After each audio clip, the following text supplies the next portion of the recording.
ইজতেমা মাঠ দখল নিয়ে সংঘর্ষের পর থমথমে টঙ্গী। হতাহতের জন্য সাতপন্থীদের দুঃখ প্রকাশ, সবাইকে মাঠ ছাড়ার নির্দেশ।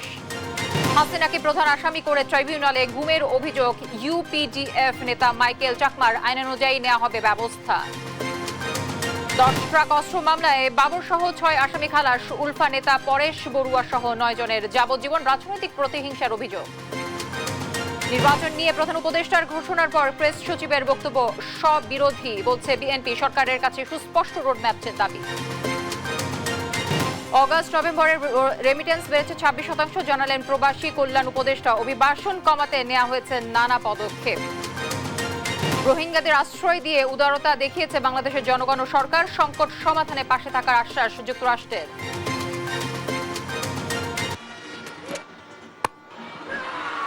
A monumental series win. The Tigers have come to the Caribbean. They've hunted successfully. What a result for this formidable bowling lineup. ইতিহাস গড়ে ওয়েস্ট ইন্ডিজের বিপক্ষে টি-20 সিরিজ জিতল বাংলাদেশ। দ্বিতীয় ম্যাচে ক্যারিবিয়ানদের 27 রানের হার। দর্শক শুনছিলেন সংবাদ শিরোনামগুলো। সংবাদ দুপুরে আপনাদের সঙ্গে রয়েছে আমি তানজিয়া জুথি। আমাদের দেশে একটা প্রচলন আছে, বছরের প্রথমে একটা বাচ্চাদের জন্য একটা বড় অ্যামাউন্ট লাগে। ঠিক করলাম যে আমরা একটা ডিপিএস খুলি, এবং বিকাশে এটা খোলার কারণ হচ্ছে কি, বেশি হ্যাজেল নাই, বাসায় বসেই সব করা যাচ্ছে। আমি যে টাকাটা তুলছি, সেক্ষেত্রেও দেখা গেছে যে আমার ওরা কোনো চার্জ নেয়নি। বিকাশ অ্যাপে ডিপিএস, টাকা জমায় সারা দেশ। জানাবো বিস্তারিত। টঙ্গীতে ইজতেমা মাঠ দখলকে কেন্দ্র করে তাবলিগ জামাতের দুই পক্ষের সংঘর্ষে 3 জন নিহত হয়, আহত হয় শতাধিক মুসল্লি। সংঘর্ষের জন্য পরস্পরকে দোষারোপের পাশাপাশি নিহতদের নিজেদের সমর্থক দাবি করেছে উভয় পক্ষ। পরিস্থিতি নিয়ন্ত্রণে টঙ্গী ইজতেমা ময়দান ও আশেপাশে এলাকায় সতর্ক অবস্থান নিয়েছে সেনাবাহিনী, বিজিবি সহ আইনশৃঙ্খলা বাহিনী। সহকর্মী নজরুল ইসলামের প্রতিবেদন, জানাচ্ছেন টুম্পা ফ্রোজ। টঙ্গীর বিশ্ব ইজতেমা ময়দান দখলকে কেন্দ্র করে মাওলানা জুবায়ের ও সাদ কান্দলভির সমর্থকদের মধ্যে দফায় দফায় সংঘর্ষ হয়েছে। মঙ্গলবার মধ্যরাতে শুরু হওয়া এ সংঘর্ষে 3 মুসল্লির মৃত্যুর খবর পাওয়া গেছে, আহত হয়েছে শতাধিক।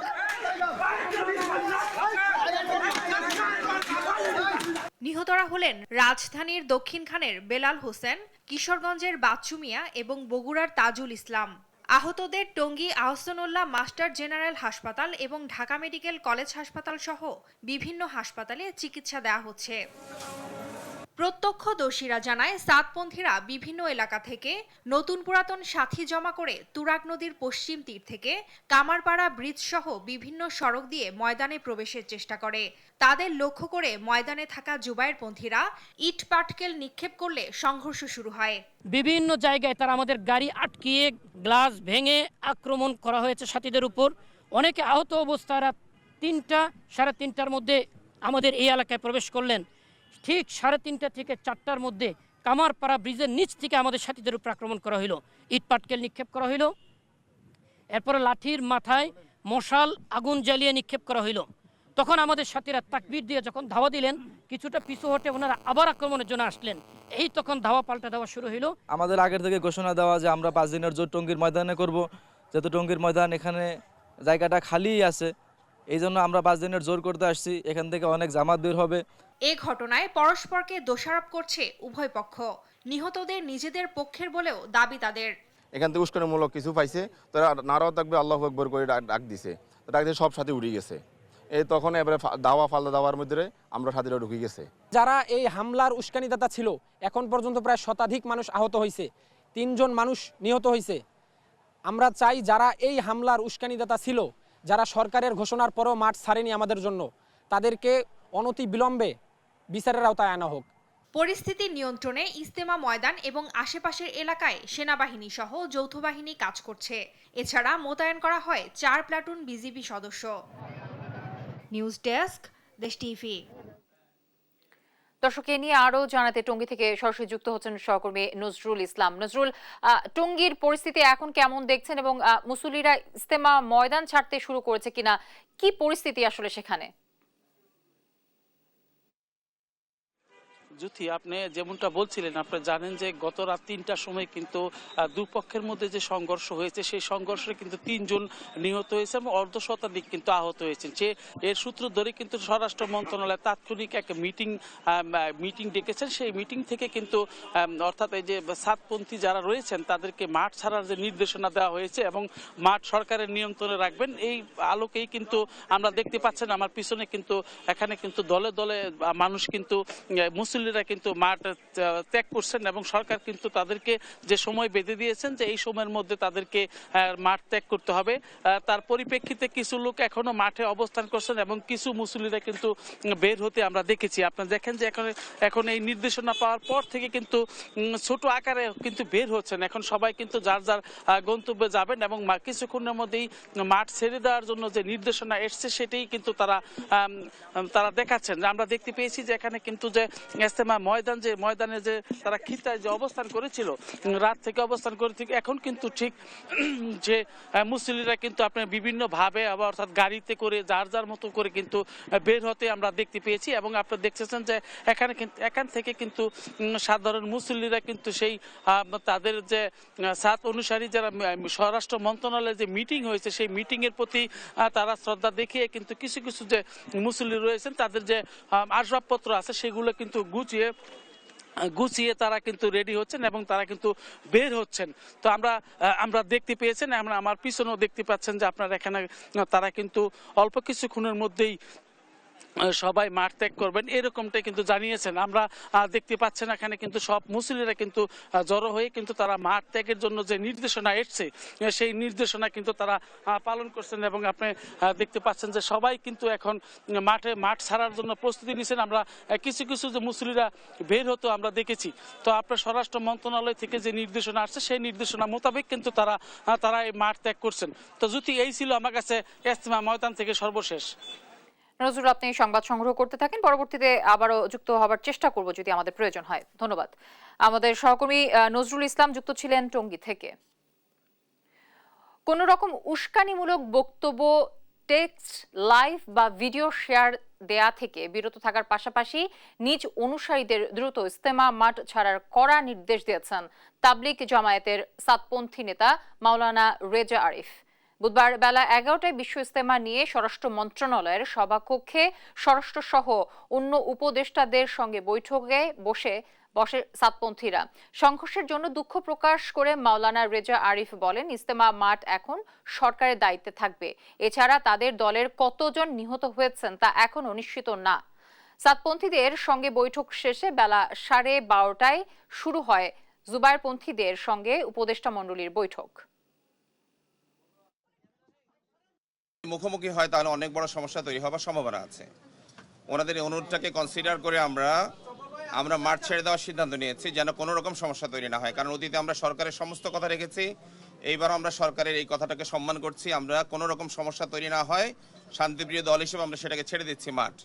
মাঠ ছেড়ে দেওয়ার জন্য আমি আমাদের সাথীদেরকে বলছি এবং যারা আছেন সাধারণ জনগণ তাদেরকেও বলছি, মাঠটা ছেড়ে দিয়ে আমরা কামারপাড়া রোড দিয়ে আমাদের পশ্চিম পাশে যে মার্কাজ আছে মার্কাজের দিকে আমরা সেখানে দিকে গিয়ে যার যার মতো করে আমরা সেখানে সিদ্ধান্ত নিয়ে যার যার মতো করে চলে যাব।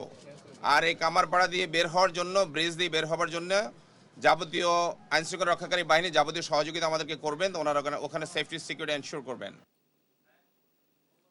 দর্শক, এই নিয়ে আরো জানাতে স্বরাষ্ট্র মন্ত্রণালয় থেকে যুক্ত হচ্ছেন সহকর্মী জান্নাতুল মোহনা। আমি সরাসরি যুক্ত হচ্ছি মোহনার সাথে। মোহনা যুক্ত হয়েছেন নিশ্চয়ই আমার সাথে। মোহনা, তাবলিগ জামায়াতের সংঘর্ষ নিয়ে স্বরাষ্ট্র মন্ত্রণালয় থেকে কি নির্দেশনা আসলে পাওয়া গেছে? নতুন কোনো তথ্য পেয়েছেন কিনা আপনি আমাদের দর্শককে জানাবেন। জ্যোতি, এই মুহূর্তে স্বরাষ্ট্র মন্ত্রণালয়ের সম্মেলন কক্ষে বৈঠক চলছে জুবায়েরপন্থীদের সাথে স্বরাষ্ট্র উপদেষ্টা, তথ্য উপদেষ্টা সহ অন্যান্য উপদেষ্টা মণ্ডলীর। এবং আপনি কিছুক্ষণ আগেই বলেছেন যে সাতপন্থীরা জানিয়েছেন তাদের যারা অনুসারী রয়েছে তারা যেন মাঠ ছেড়ে দেয় এবং ইজতেমা মাঠটি সরকারের দায়িত্বে সম্পূর্ণরূপে চলে গেছে। এবং কিছুক্ষণ আগের গাজীপুর থেকে দেওয়া লাইভ থেকে আমরা জানতে পেরেছি যে ইতিমধ্যেই যারা আছেন দুই দলেরই তারা মাঠ ছেড়ে দিচ্ছেন এবং সরকার তাদের মাঠটি এখন তাদের নিয়ন্ত্রণে নিয়ে যাচ্ছে। তো আমরা অনেকক্ষণ ধরে অপেক্ষা করছি এবং বেলা 12:30টায় জুবাইরপন্থী যারা প্রতিনিধিরা আছেন তারা এখানে এসেছেন এবং তারা বৈঠকে বসেছেন এই সম্মেলনের কক্ষে, এবং আমরা দেখেছি যে তাদের বৈঠকটি এখনও চলছে, প্রায় 1.5 ঘন্টা হতে চললো, এবং বৈঠক শেষেই আর কি জানা যাবে যে তারা কি বলছেন বা তাদের সাথে স্বরাষ্ট্র মন্ত্রণালয়ের পক্ষ থেকে যে সিদ্ধান্ত নেওয়া হয়েছে বা সামনে যে ইজতেমা হবে বা ইজতেমা নিয়ে এই মন্ত্রণালয়ের কি সিদ্ধান্ত বা তার ইজতেমার নিরাপত্তা নিয়ে কি সিদ্ধান্ত বা এই অনাকাঙ্ক্ষিত যে ঘটনাগুলো ঘটেছে আজ, যে 3 জন নিহত সহ বেশ কয়েকজন আহত হওয়ার যে ঘটনা, সেই ঘটনাগুলো যেন ভবিষ্যতে না ঘটে তার জন্য স্বরাষ্ট্র মন্ত্রণালয় থেকে কি কি পদক্ষেপ নেওয়া হবে সে সম্পর্কে আমরা হয়তো জানবো এই বৈঠকটির পরে, এবং বৈঠকটি শেষ হওয়ার পরেই আর কি আমাদের সাথে জানানো হবে যে তাদের সিদ্ধান্ত কি বা যারা জুবাইরপন্থীরা রয়েছেন তাদের সিদ্ধান্ত কি, এবং ইতিমধ্যে সাতপন্থীদের সিদ্ধান্ত আপনারা তো জানেনই তারা কি জানিয়েছেন, এবং তারা বলেছেন যে যেন তাদের যারা অনুসারীরা আছেন তারা যেন যে কোনো রকমের উস্কানি থেকে দূরে থাকে কিংবা যে ফেসবুক লাইভ না করুক বা ভিডিও না শেয়ার করুক, যে কোনো ধরনের উস্কানিমূলক বক্তব্য না দেওয়া থেকে নিজেদেরকে বিরত রাখুক, এই ধরনের কথা তারা বলেছেন এবং তারা দুঃখ প্রকাশ করেছেন যে ঘটনাটি ঘটেছে। আর সেই সাথে যে বৈঠকটি এখন চলছে তাদের সাথে বৈঠক হওয়ার পরেই কিন্তু জুবাইরপন্থীদের সাথে বৈঠকটি শুরু হয়, এবং এই বৈঠকটি থাকুন আপনি আমাদের সাথে। আমাদের সহকর্মী জান্নাতুল মোহনা স্বরাষ্ট্র মন্ত্রণালয় থেকে যুক্ত ছিলেন আমার সাথে। সাবেক প্রধানমন্ত্রী শেখ হাসিনাকে প্রধান অভিযুক্ত করে আন্তর্জাতিক অপরাধ ট্রাইব্যুনালে গুমের অভিযোগ দিয়েছেন ইউপিডিএফ নেতা মাইকেল চাকমা। সকাল 10টায় ট্রাইব্যুনালে চিফ প্রসিকিউটর তাজুল ইসলামের কাছে মৌখিকভাবে অভিযোগ করেন তিনি। চিফ প্রসিকিউটর জানান, আইন অনুযায়ী এই অভিযোগ আমলে নিয়েছে প্রসিকিউশন। কয়েকদিনের মধ্যে অভিযোগ লিখিতভাবে দেওয়ার পর তদন্তে নামবে তদন্ত সংস্থা। আলোকচিত্রী ডক্টর শহীদুল আলম ও তার সহধর্মিনী অধ্যাপক রেহনুমা আহমেদকে সঙ্গে নিয়ে বুধবার সকাল 9টার কিছু আগে ট্রাইব্যুনালে আসেন মাইকেল চাকমা। তার অভিযোগ 2019 সালের 9 এপ্রিল রাজধানী কল্যাণপুর এলাকা থেকে তাকে তুলে নিয়ে যাওয়া হয়। সরকার পতনের পর 7 আগস্ট ভোরে চট্টগ্রামের একটি স্থানে মাইকেল চাকমাকে চোখ বাঁধা অবস্থায় ছেড়ে দেওয়া হয়। আমি প্রধান আসামি হিসেবে তো শেখ হাসিনাকেই আমি দায়ী করব, মানে আমার গুমের জন্য, এবং সে এবং তার সাথে যারা আরো জড়িত ছিল এবং তাকে যারা সহযোগিতা করেছে বা তার সাথে যারা এই গুমের সাথে জড়িত ছিল তাদের বিরুদ্ধে আমি অভিযোগ দেব, এবং সেটা যখন আমি অভিযোগ দেব তখন আমি এসব আপনার সামনে। বাংলাদেশে যতগুলো গুম হয়েছে সবগুলোর ব্যাপারে আমরা মূলত একটা সূত্র ধরেই চালু করব, পরবর্তীতে নেসেসিটির আলোকে ব্যক্তি বিশেষে ভাগ ভাগ করে যদি প্রয়োজন হয় তাহলে ভাগ ভাগ করে তদন্ত হবে। 10 ট্রাক অস্ত্র মামলায় সাবেক স্বরাষ্ট্র প্রতিমন্ত্রী লুৎফুজ্জামান বাবর সহ 6 জনকে খালাস দিয়েছেন হাইকোর্ট।